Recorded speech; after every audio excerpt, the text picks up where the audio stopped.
शहर की पुरानी गलियों में एक हवेली है जिसकी दीवारें सदियों का सन्नाटा ओढ़े हैं। लोग कहते हैं सूरज ढलने के बाद यहां मौत नाचती है। ये वो जगह है जहां कभी किस्मत बनती और बिगड़ती थी, जुए का अड्डा। लेकिन अब यहां सिर्फ एक इंतजार है। यहाँ सब कुछ सन्नाटा है, लेकिन सुना है पुराने मालिक ने अपनी सारी दौलत यहीं दफन कर दी थी। कोई नहीं जानता कहां।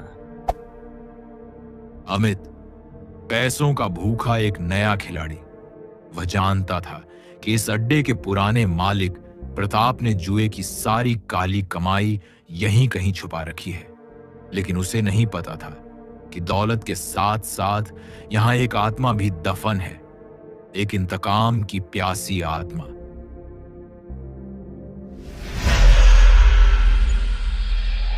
उस हवा में कोई था, कोई जिसे अमित ने बुलाया था। एक रूह जो अपनी कहानी, अपने दर्द, अपने बदले का इंतजार कर रही थी। यह क्या था? मेरे कानों का वहम है शायद।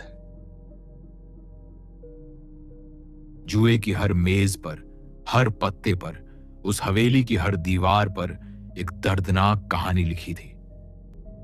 राधा की कहानी, प्रताप की बेटी जिसे उसके लालची पिता ने जुए में दांव पर लगा दिया था।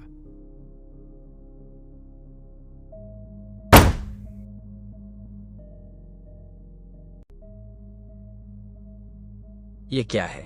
मेरी आखिरी बाजी। मेरी आखिरी बाजी तुमने छीन ली।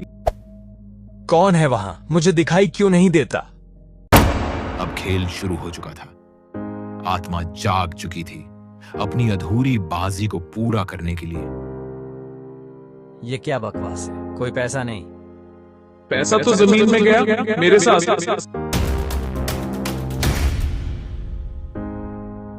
नहीं, मुझे छोड़ दो।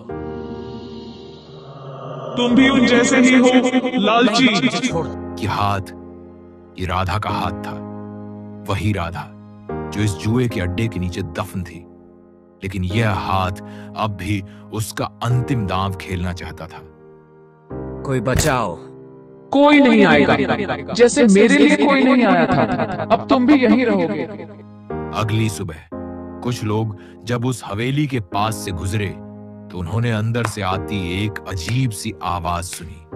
कोई धीरे धीरे ताश फेंट रहा था और हंस रहा था। राधा ने अपना बदला ले लिया था और अमित, वो अब जुए के अड्डे का नया रखवाला था, एक नया पत्ता उसकी आखिरी बाजी में।